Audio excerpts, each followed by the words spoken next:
Saya bersyukur kepada Allah atas puji-pujian dan anthem hari ini.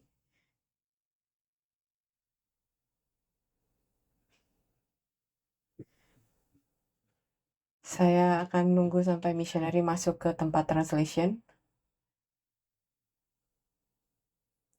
Saya benar-benar diberkati oleh anthem hari ini karena ini merupakan konklusi dari khotbah saya hari ini. Sesuatu akan terjadi ketika orang-orang jemaat Allah datang untuk berdoa. Jadi mari saya memulai khotbah saya. Pujian kepada Allah. Penatua telah membaca Wahyu pasal 5 ayat 1-5. Saya ingin berbagi khotbah dengan judul Tangisan Rasul Yohanes. Tangisan Rasul Yohanes. Sekitar tahun 95 Masehi, 90-95 Masehi, selama Caesar Domitianus Augustus dari Roma, penganiayaan terhadap orang Kristen mencapai puncaknya. Dan diantaranya ada Rasul Yohanes, yaitu salah satu dari murid Yesus. Ia diasingkan ke Pulau Patmos, sekitar 100 km dari Efesus.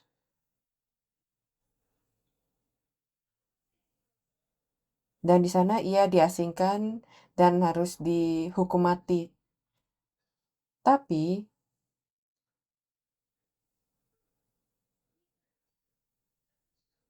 di waktu yang kamu pikir penganiayaan paling buruk, kesulitan yang paling besar, Rasul Yohanes penuh dengan kasih karunia dari Allah dan ia menerima wahyu menerima wahyu dari Allah, maka ia menulis kitab wahyu, kitab Injil Yohanes, buku 1 Yohanes sampai 3 Yohanes dan kitab wahyu di tengah masa-masa ini. Jadi walaupun kita mengalami masa sulit sekarang, tolong ingat, banyak sekali melalui kesulitan ini di tengah kesengsaraan yang terjadi, Allah akan memberikan kasih karunia terbesar pada kamu. Mari kita cari kasih karunia itu. Dan ia akan menunjukkan pada kita seperti yang ia tunjukkan pada Rasul Yohanes, wahyu yang sangat besar. Jadi apa yang Allah berikan pada Rasul Yohanes? Yang pertama, ia memberikan pengertian kenapa Yesus datang ke dunia ini. Dan ia tulis di sepanjang Injil Yohanes.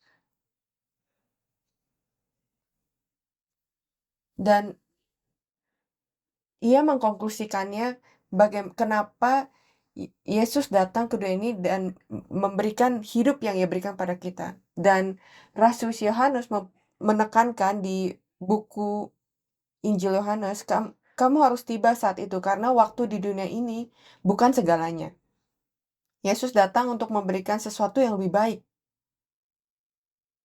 Dan jika kamu mengenalnya dan mengasihinya dan hidup bersama dengan dia, maka kamu bisa menerima janji itu. Lalu ia mengerti kasih Allah dan ia menunjukkannya di buku 1 Yohanes, 2 Yohanes, dan 3 Yohanes.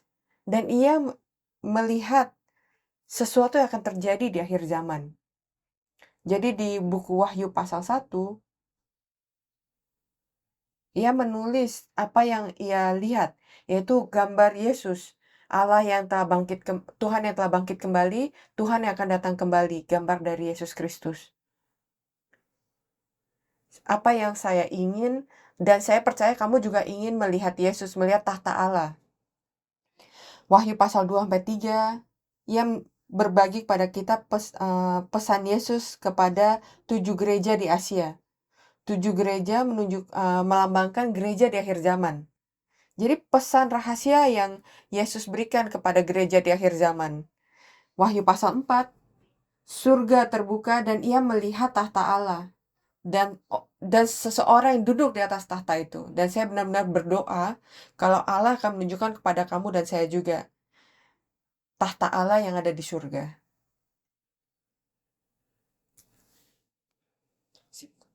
Kamu pikir siapa yang telah melihat tahta Allah di surga? Itu adalah, Diaken Stefanus kan, saat ia dilempari dia akan mati. Saya juga berdoa semoga kita juga bisa melihatnya. Lalu ia melihat surga terbuka dan tahta Allah, lalu di Wahyu pasal 5 ia melihat buku. Buku yang tertutup dan ia ingin membacanya seperti yang telah kita baca di bacaan hari ini, tapi ditutup dikunci oleh 7 materai dan ia tidak bisa membukanya. Dan itu sebabnya ia menangis. Ia meratap dan ia menangis. Dan lalu di Wahyu pasal 10, ia melihat malaikat gagah lainnya. Tapi kali ini bukunya terbuka di tangan kanannya. Dan malaikat itu memberikan buku itu kepadanya dan dia berkata, ambil buku ini dan makan. Mungkin tidak secara harafiah, kamu robek bukunya lalu kamu makan kan. Tapi maksud dari makan itu adalah jadikan milikmu, cerna itu, mengertilah buku itu.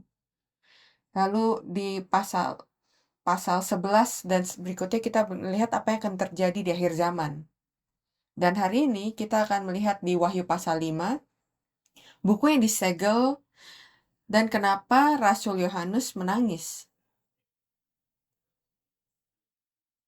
Dikatakan kalau bukunya disegel dengan 7 materai dan tidak ada yang bisa membukanya atau membaca buku itu.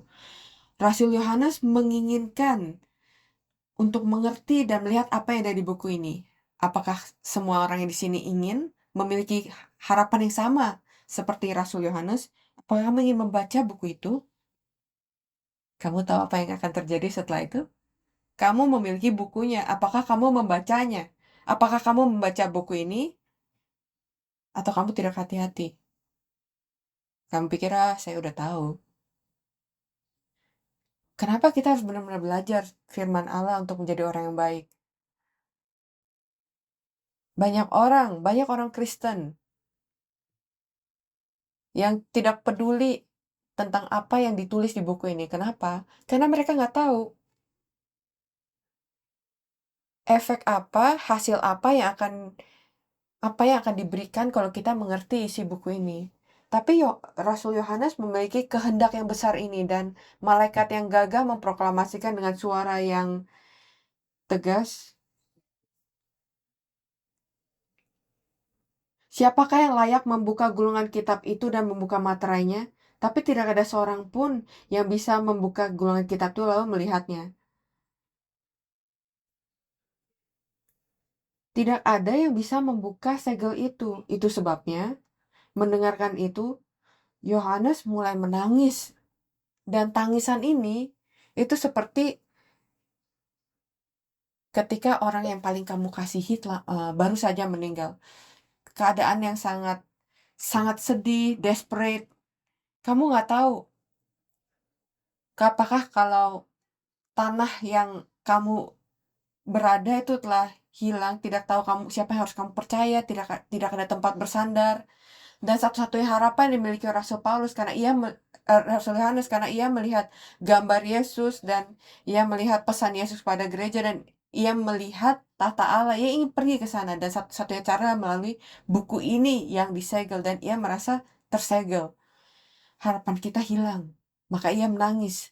Wahyu pasal 5 ayat 4. Kemudian saya mulai menangis terseduh-seduh karena tidak ada seorang pun yang didapati layak untuk membuka kitab itu atau untuk melihatnya. Tidak ada yang layak. Apakah kamu pernah menangis dengan cara seperti itu? Karena kamu benar-benar ingin memahami firman tapi kamu nggak bisa? Apakah kamu pernah menangis karena kamu ingin percaya kepada Allah tapi hati kamu tidak mengizinkannya? Pengalaman kamu tidak mengizinkannya? Hal-hal yang ada di kepala kamu melawan kepercayaan terhadap Allah? Apakah kamu pernah menangis karena kamu ingin mendapatkan berkat hidup dan transfigurasi, tapi tampaknya kamu lihat kanan kiri dan melihat hidup kamu sendiri dan kamu tidak melihat kemungkinan akan hal itu? Kalau hal itu bisa terjadi dalam hidup kamu, atau kamu tidak peduli sama sekali, hidup, mati, apapun itu, hanya saya enjoy hidup saya, makanan saya, uang saya, atau apapun itu, maka saya bisa mendapatkan apa yang saya inginkan. Kita harus memikirkan akan hal ini. Kamu harus seperti yang yang dinyanyikan oleh Kur pada hari ini, kita harus berjalan pada jalan itu dan memikirkan hal ini. Apa yang membuat kita putus asa?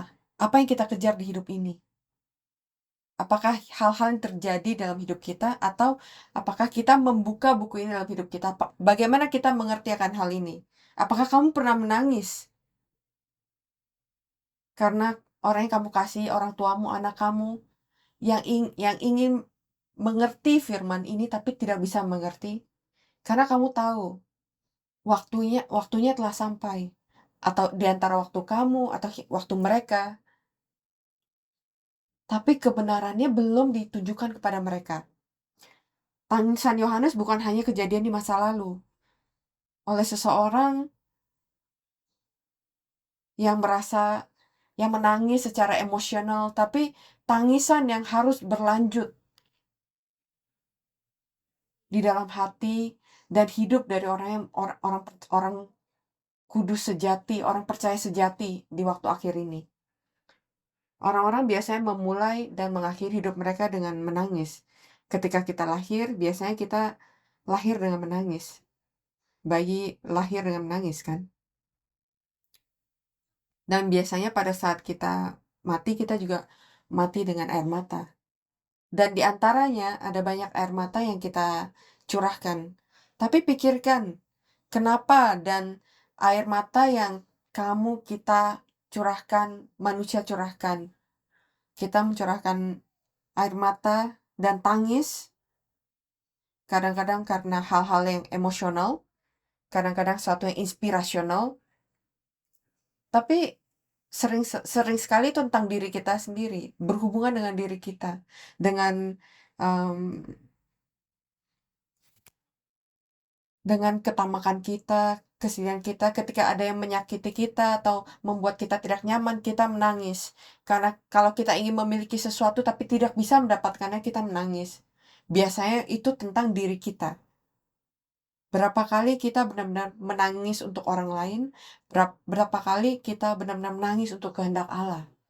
Karena kita benar-benar ingin untuk masuk untuk ke kerajaan Allah.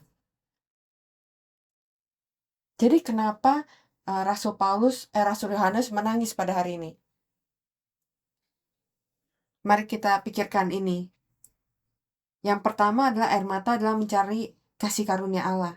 Ia menangis karena ia mencari kasih karunia Allah, rahmat Allah, untuk mengetahui kebenaran dari firman-Nya. Dan ketika ia menyadari tidak ada yang bisa membuka buku itu untuk menyadari kebenarannya. Kenapa? Karena ia tahu. Ia menulis di dalam Injil dia.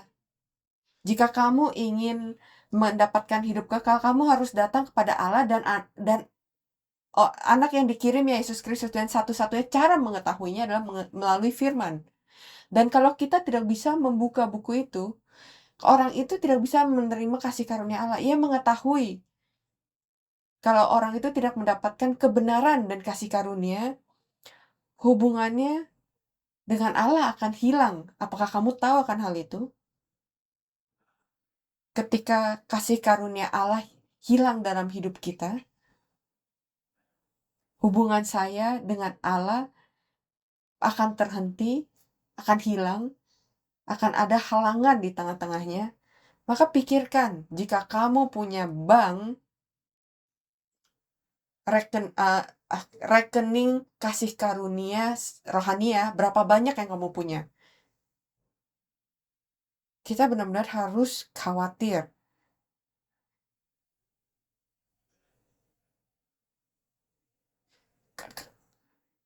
Kamu pikirkan, coba kalau kamu punya 0 di dalam rekening kamu, bagaimana perasaan kamu? Saya nggak bisa beli Lazada lagi, saya nggak bisa beli makanan untuk anak-anak kamu lagi. Bagaimana perasaan kamu? Apakah kamu akan desperate? Apakah kamu akan takut? Ada banyak pembayaran yang harus kamu bayar di bulan ini, tapi kamu memiliki 0 di rekening kamu. Rasul Yohanes menangis karena ia tahu kalau buku ini tidak terbuka, ia tahu kalau kita tidak terus-menerus menerima kasih karunia Allah, kita akan kehilangannya, kita akan habis. Tidak peduli betapa kamu raja, kamu kaya, kalau kamu berhenti bekerja, tapi kamu harus mengeluarkan uang, maka kamu akan kehabisan kan? Sama juga di sini, kasih karunia Allah juga akan habis kecuali kita terus-menerus mengisinya melalui firman Allah. Dia tahu kalau jika tidak ada yang bisa membuka buku ini, hubungan ini akan hilang, akan berakhir, akan terhenti begitu saja, dan ia benar-benar takut. Dia mungkin lebih takut akan hal itu daripada kita takut kehabisan uang di dalam rekening kita. Tapi mana yang kita lebih takuti sekarang pada hari ini?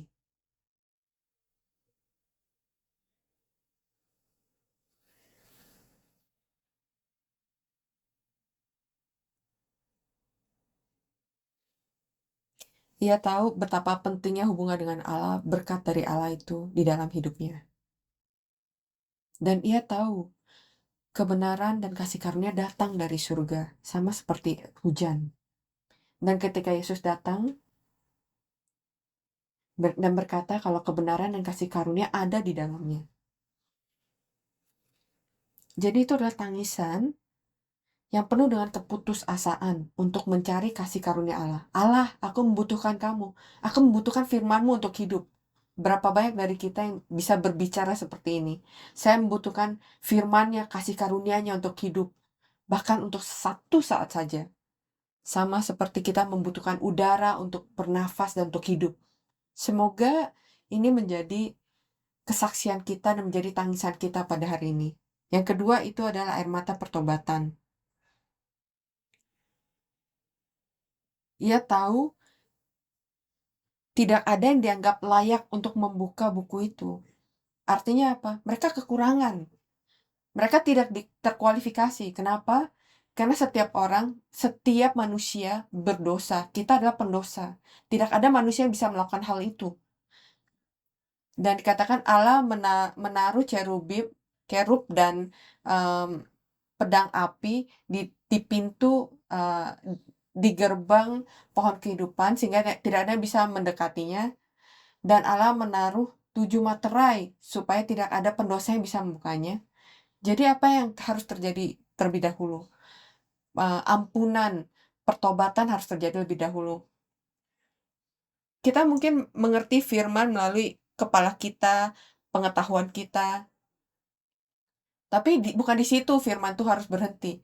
Firman itu harus menjadi roh Allah di dalam hidup kita. Artinya, cara itu bisa terjadi, kita harus menerima ampunan. Itu sebabnya singa dari suku Yehuda dan tunas Daud, yaitu Yesus Kristus, ia satu-satunya yang pantas. Karena dikatakan ia melewati apa? Melewati salib. Dan itu adalah dia satu-satunya orang yang bisa membersihkan kita dan bisa memberikan buku ini kepada kita, terbuka untuk kita supaya kita bisa mengerti. Mari kita benar-benar berdoa.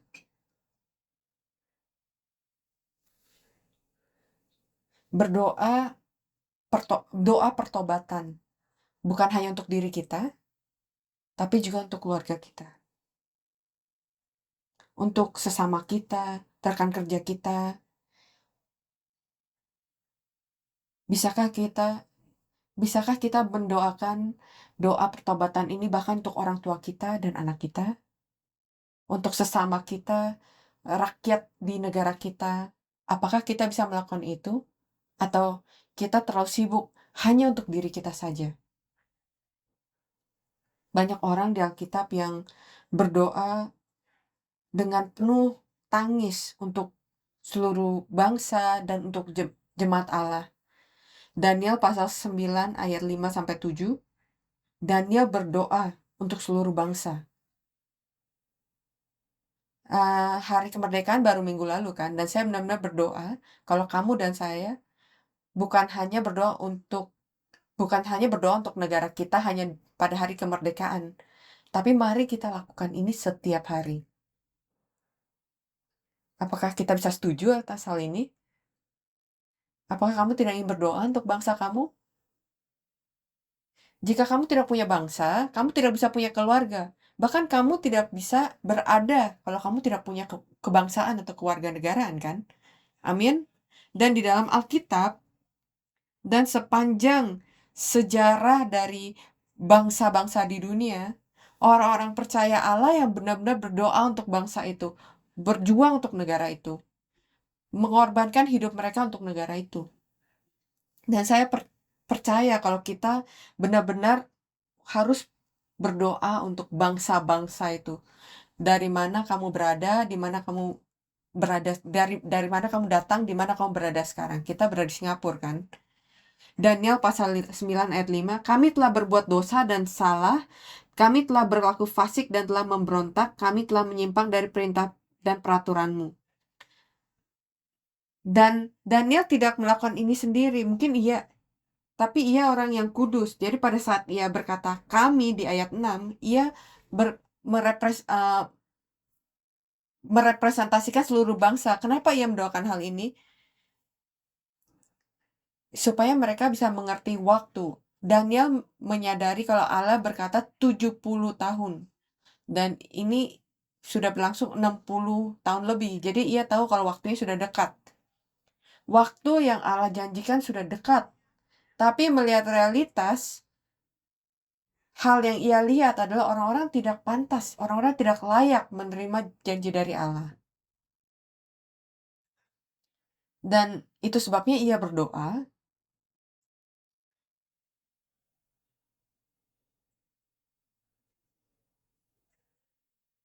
Dan ini benar-benar seperti doa yang cepat, tolong bersiap-siap.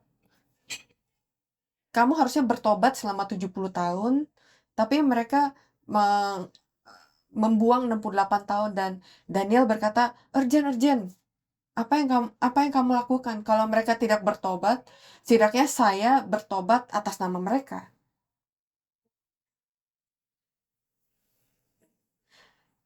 Dan ayat 6, dan kami tidak taat kepada hamba-hambamu, para nabi yang telah berbicara atas namamu kepada raja-raja kami, kepada pemimpin kami, kepada bapak-bapak kami, dan kepada segenap rakyat negeri.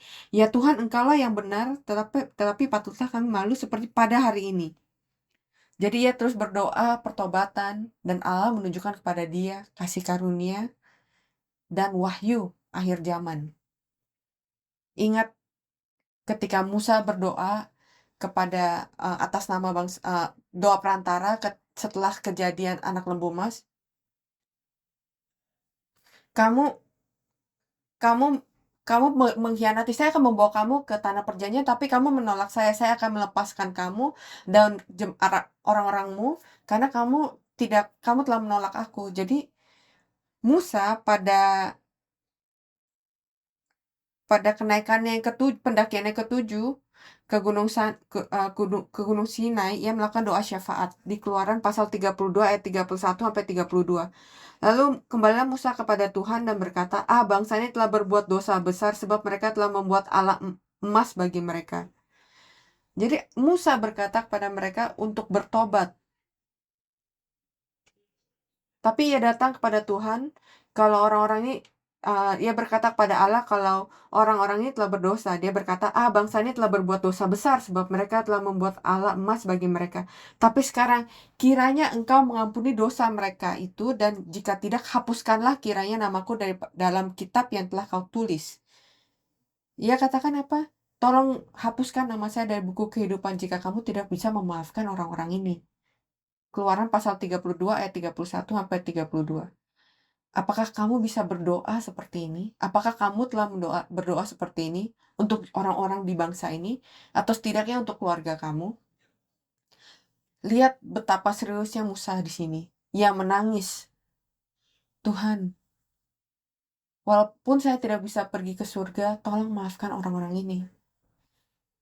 Nabi Yeremia itu adalah nabi yang penuh dengan air mata. Ia berdoa dengan air mata. Contohnya adalah di Yeremia pasal 9 ayat 1. Sekiranya kepalaku penuh air dan mataku jadi pancuran air mata, maka siang malam aku akan menangis orang-orang putri bangsaku yang terbunuh. Ia tahu kalau orang-orangnya akan dihakimi jika mereka tidak bertobat. Jadi ia memberikan peringatan pada orang-orang yang pada raja-raja, tapi tidak ada yang mendengarkan hal itu. Jadi ia berdoa dengan penuh tangisan. Yeremia pasal 9 ayat 18, pasal 13 ayat 17, pasal 14 ayat 17, Ratapan pasal 1 ayat 2, ayat 16, pasal 2 ayat 11, pasal 3 ayat 18, pasal 3 ayat 49, dan seterusnya. Sepanjang buku Yeremia dan Ratapan, Yeremia menangis dan meratap dan berdoa untuk orang-orangnya. Dan Rasul Paulus juga melakukan hal yang sama. Ia berdoa hal yang sama untuk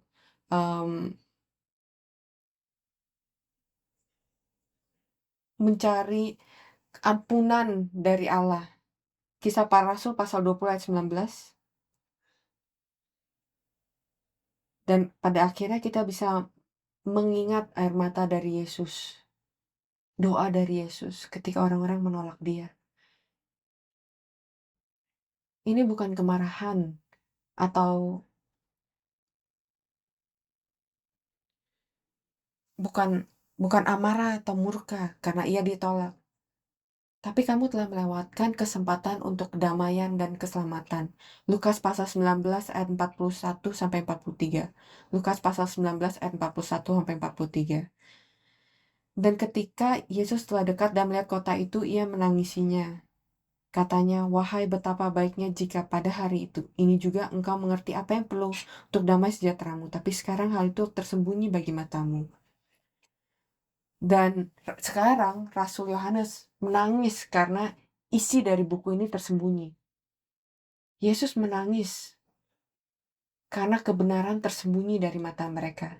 Ia tidak bisa membuka mata mereka, ia tidak bisa bertobat, dan tidak bisa mengerti. Jadi saya benar-benar berdoa, kita juga bisa menjadi jemaat Allah, orang-orang percaya Allah yang bisa menangis di dalam doa kita.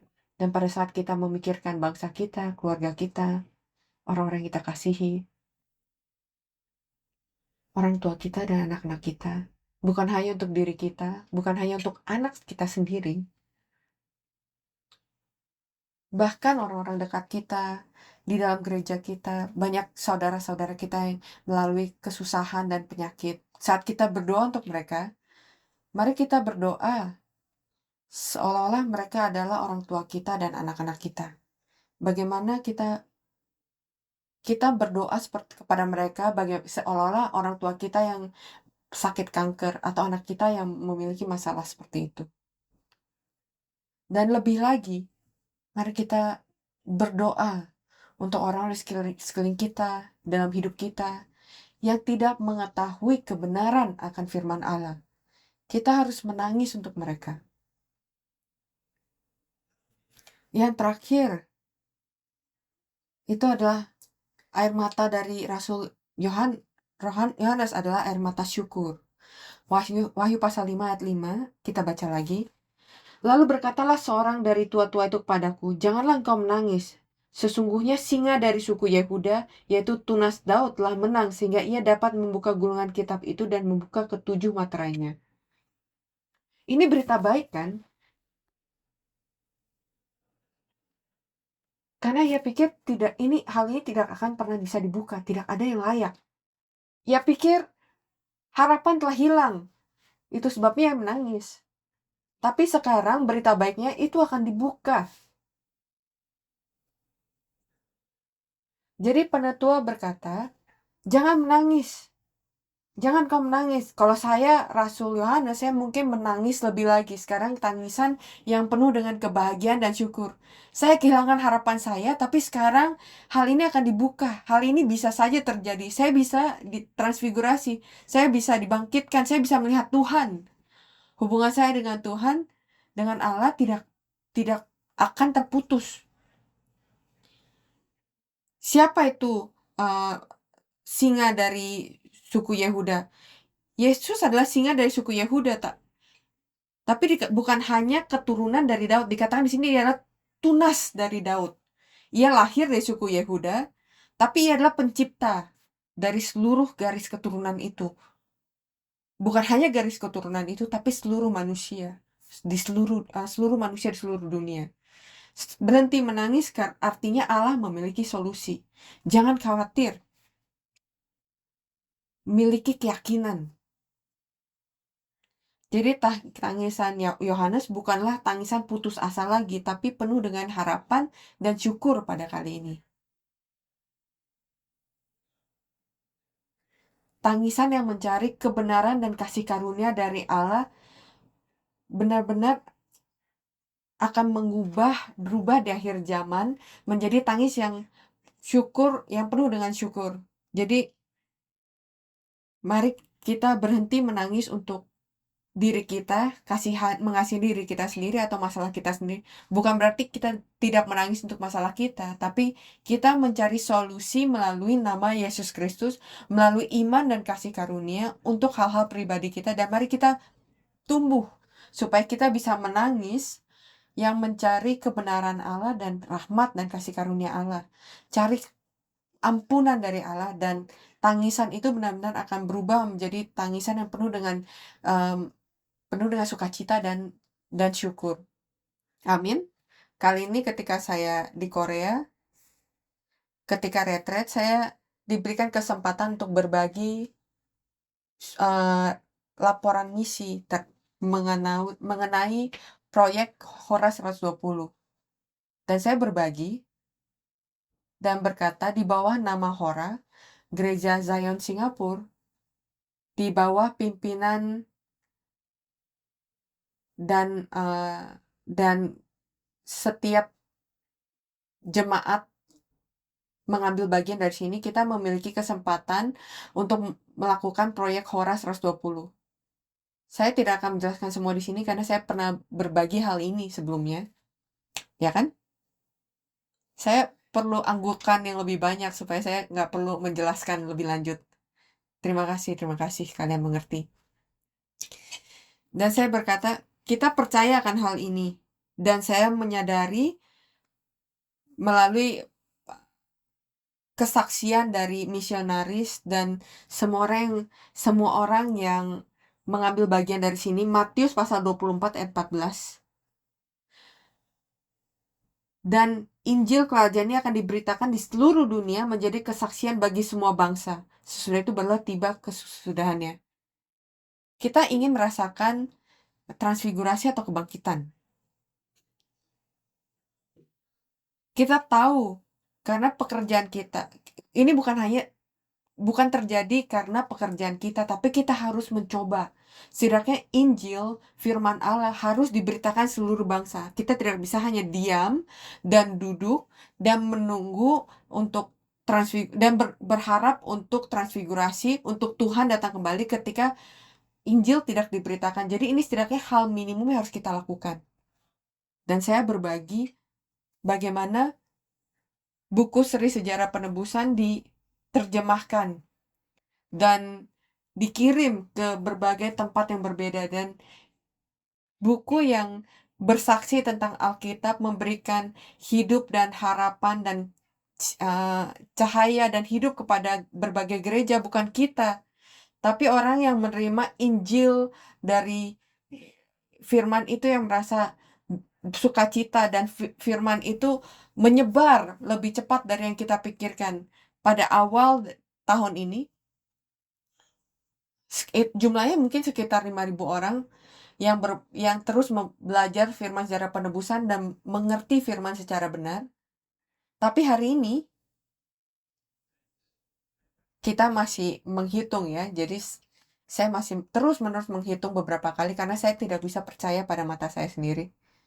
150.000 orang belajar seri sejarah penebusan setiap bulan. Ini yang saya katakan pada mereka. Tapi berikan syukur pada Allah ya. Betapa hebatnya hal ini kan. Karena ini karena ini, berita yang baik, karena nomornya itu terus-menerus bertambah setiap hari. 150.000 mungkin data yang sudah lewat, dan ketika saya berkata hal ini, saya melihat seluruh, jemaat kudus Moria, semua kayak, "Wah." Dan setelah itu, selama beberapa hari, saya tinggal beberapa hari di sana, banyak orang yang datang kepada saya penuh dengan air mata, dan ini mengingatkan saya kepada air mata dari Rasul Yohanes dan syukurnya.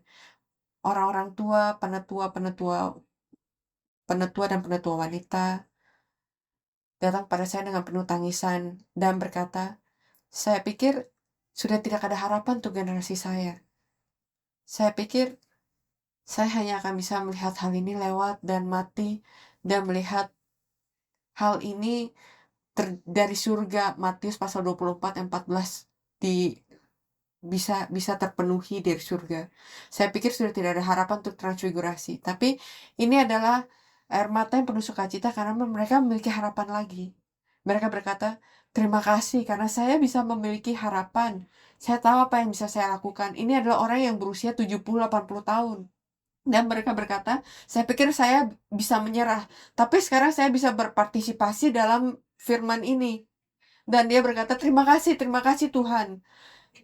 Karena firman Allah bisa keluar. Kami tidak tahu. Kami pikir ini sangat susah untuk mengevangelize, menginjili satu orang saja.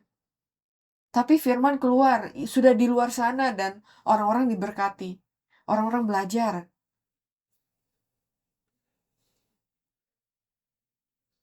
Dan mereka berkata terima kasih kepada saya. Dan saya bilang saya hanya membawa berita.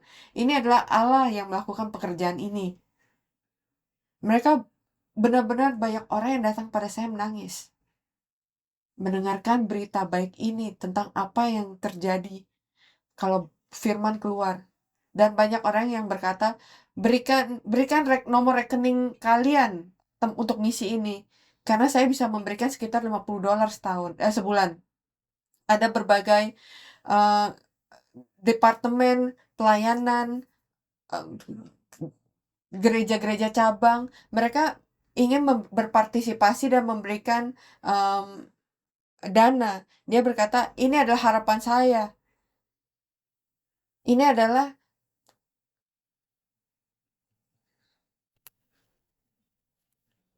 penghiburan dari Allah untuk saya. Dan banyak orang yang ingin datang dan menjadi saksi untuk gereja Zion. Dan saya berkata, well, kita masih banyak kursi yang kosong.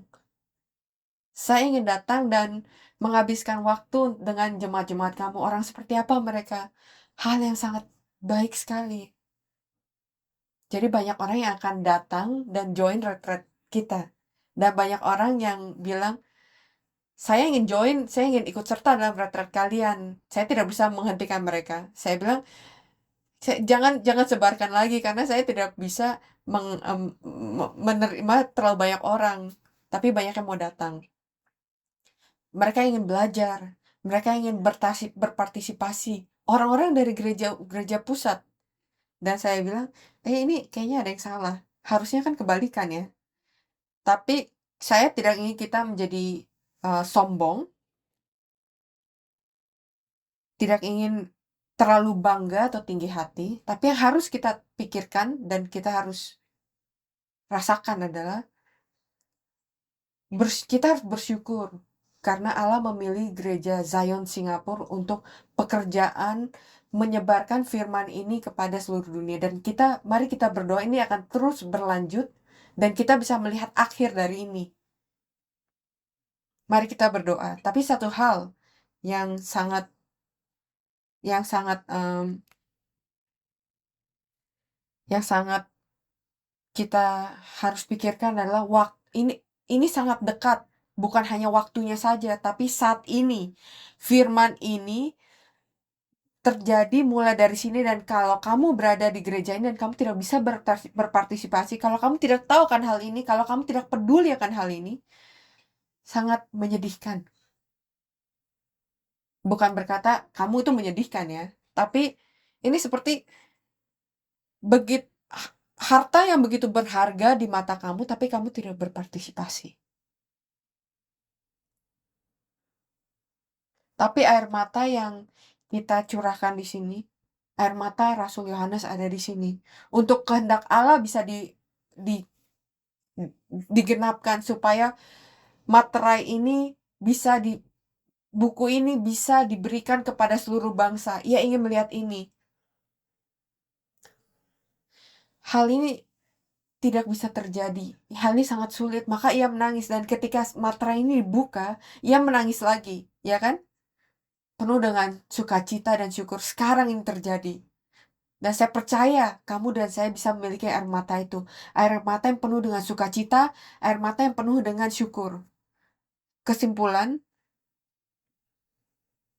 semoga kita bisa menjadi gereja dan orang kudus sejati pada akhir zaman yang memiliki air mata seperti itu. Ini adalah kata pendeta Brampart.